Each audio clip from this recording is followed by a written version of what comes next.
आज मैं आपको एक ऐसे सेक्टर के बारे में बताने वाला हूं जो बहुत ही क्वाइटली ग्रो कर रहा है। ना हाइप है ना डिस्कशन है, लेकिन अगले 5 से 10 सालों में ये सेक्टर वेल्थ क्रिएटर बन सकता है साइलेंटली।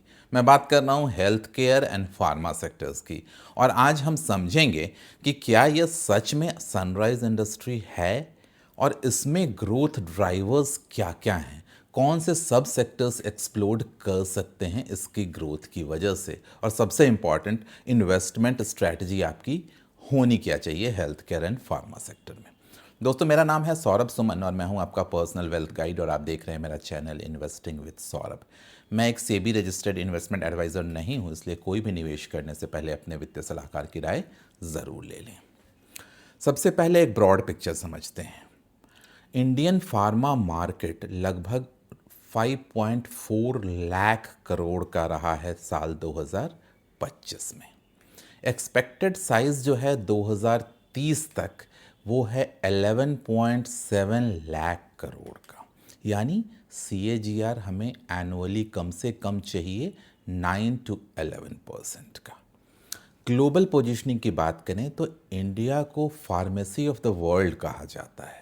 सस्ती दवाइयाँ, हाई क्वालिटी ड्रग्स बहुत आसानी से अवेलेबल है, मैन्युफैक्चरिंग होती है और एक्सपोर्ट होती है। साथ ही साथ वैक्सीन, जेनेरिक ड्रग्स और API में भी डोमिनेंस है इंडिया का।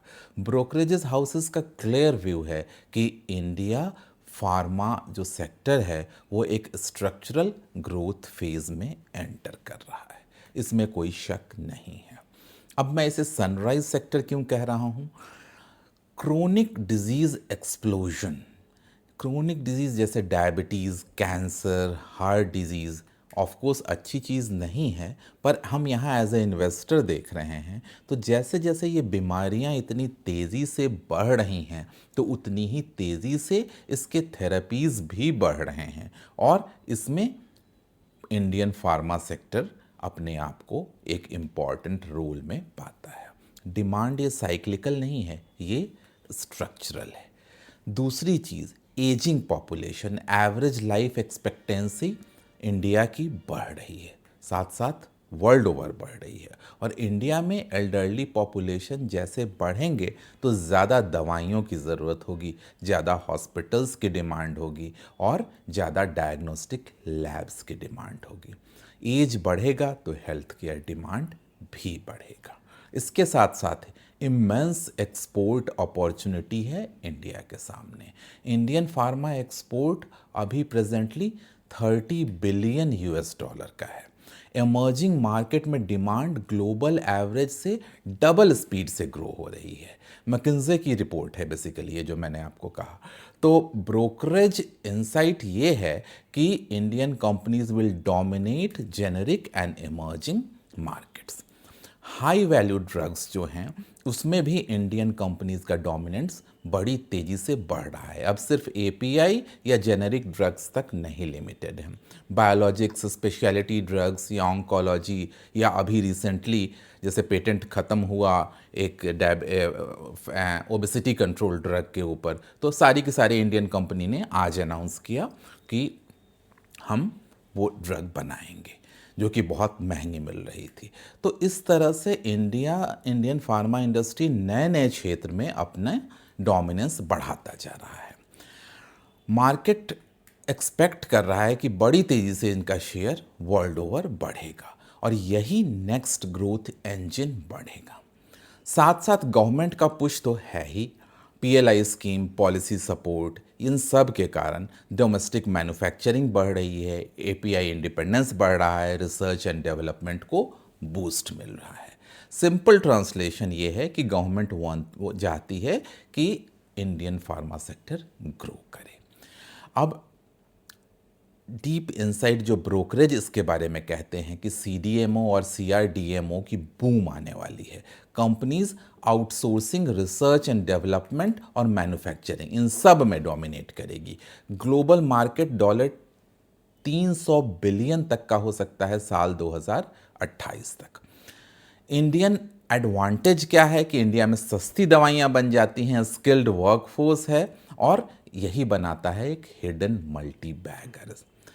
इसके साथ साथ एआई का भी बहुत हद तक यूज़ हो रहा है फार्मा में, ड्रग डिस्कवरी में, क्लिनिकल ट्रायल्स को एफिशिएंट बनाने में, और इन सब की वजह से और ज़्यादा प्राइस एफिशिएंसी बढ़ेगी, सस्ते में ये दवाइयाँ बना पाएंगे और तेज़ी से नए नए इनोवेशन हो पाएंगे। साथ ही साथ हेल्थ केयर इंफ्रास्ट्रक्चर भी उतनी तेज़ी से बढ़ रहा है, नए हॉस्पिटल्स बन रहे हैं, डेवलप हो रहे हैं, डायग्नोस्टिक लैब्स बन रहे हैं और स्पेशलिटी क्लिनिक्स बन रही है। अब मल्टी स्पेशलिटी से स्पेशलिटी की तरफ मूव कर रहे हैं, specialised cancer hospital, specialised diabetes hospital, अलग अलग तरह के स्पेशलाइजेशन को बूम मिल रहा है। मेडिकल टूरिज्म भी उतनी ही तेज़ी से बढ़ रहा है।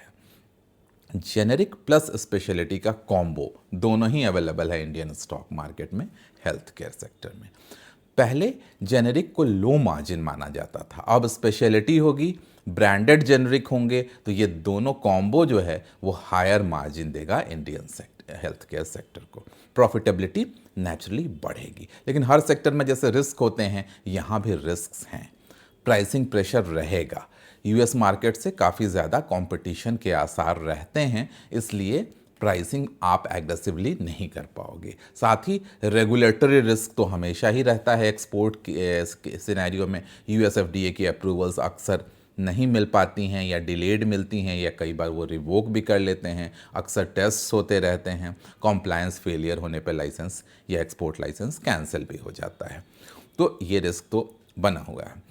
रॉ मटेरियल डिपेंडेंसी भी रहती है, 70 से 75% एपीआई जो है वो इंपोर्ट होते हैं, और मेनली चाइना से। अगर कभी सप्लाई चेन डिस्ट्रप्शन आता है किसी वॉर की वजह से या डिप्लोमेटिक रीजन से या इवन गैस शॉर्टेज की वजह से, तो प्रोडक्शन इम्पैक्ट हो सकता है। इसलिए ब्लाइंडली इन्वेस्ट नहीं करना है, सोच समझ कर सेक्टर चूज करके तब इन्वेस्ट करना है। अब स्ट्रैटेजी आपकी होनी क्या चाहिए? Leaders first, large cap pharma, जो अपने आप को स्टेबिलिटी के साथ इस्टेब्लिश कर चुकी हैं, जिनके एक्सपोर्ट एक्सपोजर्स हैं और स्ट्रॉन्ग कॉम्प्लायंस की बैकग्राउंड है, वो आइडियल हैं लॉन्ग टर्म इन्वेस्टमेंट के लिए, लो रिस्क के लिए। लेकिन कुछ थीम्स इमर्ज कर रही हैं, सीआरडीएमओ कंपनीज़ हैं, स्पेशलिटी फार्मा हैं, एपीआई मैन्युफैक्चरर्स हैं, जिनमें हाई ग्रोथ पोटेंशियल भी है। आप उन कंपनीज़ की तरफ भी देख सकते हैं। हेल्थ केयर इकोसिस्टम में सिर्फ फार्मा ही नहीं है, हॉस्पिटल्स भी हैं, डायग्नोस्टिक्स भी हैं, और साथ ही साथ अब इंश्योरेंस कंपनियां भी हैं जो एक कंप्लीट इकोसिस्टम बनाती हैं। आपका अप्रोच हमेशा ही एसआईपी वाला होना चाहिए, स्टैगर्ड बाइंग करें, क्योंकि सेक्टर वॉलेटाइल रहता है, और ख़ासकर रेगुलेटरी न्यूज़ के समय ये बहुत ज़्यादा डाउन टर्न में भी आ जाता है।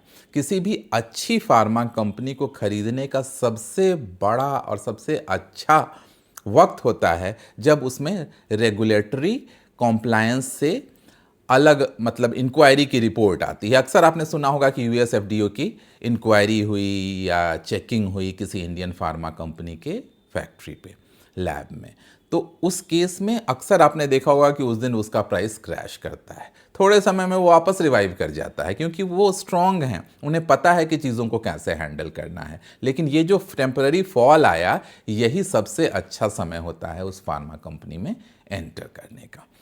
ये सेक्टर शॉर्ट टर्म का नहीं है, लॉन्ग टर्म कंपाउंडिंग स्टोरी है। लेकिन इसमें भी कौन सा सेक्टर सबसे ज़्यादा वेल्थ क्रिएट कर सकता है, ये समझने की ज़रूरत है। फार्मा मार्केट डबल हो जाएगा 2030 तक, हेल्थ केयर इंफ्रा में बूम आएगा, क्रोनिक डिजीज एक्सप्लोजन होगी और एक्सपोर्ट डोमिनेंस होगा। ये टेम्पररी ट्रेंड नहीं है, स्ट्रक्चरल मेगा ट्रेंड है। अगर आपको वेल्थ क्रिएट करनी है तो एफएमसीजी आपको स्टेबिलिटी देगा, मेटल साइक्लिकल है, बैंकिंग आपको इकोनॉमिक ग्रोथ के साथ साथ ग्रोथ देगा, लेकिन हेल्थ केयर इनएविटेबल डिमांड है। हेल्थ केयर की डिमांड बढ़नी ही है फ्यूचर में, फार्मा की डिमांड बढ़नी ही है, और फार्मा सेक्टर और हेल्थ सेक्टर में ग्रोथ गारंटीड है। यहाँ लॉन्ग टर्म ग्रोथ ऑलमोस्ट पक्का है, इसलिए इस सेक्टर को कहीं से इग्नोर करना सजेस्टेबल नहीं है। आप भी ज़रूर स्टडी करें इस सेक्टर में मौजूद इम्पॉर्टेंट फार्मा कंपनीज़ को और हॉस्पिटल सेक्टर्स में। साथ ही साथ डायग्नोस्टिक कंपनियां, ये तीनों आपके long term wealth creation journey में इम्पॉर्टेंट रोल प्ले करेंगी। जल्दी ही मिलेंगे किसी ऐसे नए वीडियो के साथ, तब तक सौरभ सुमन साइनिंग ऑफ।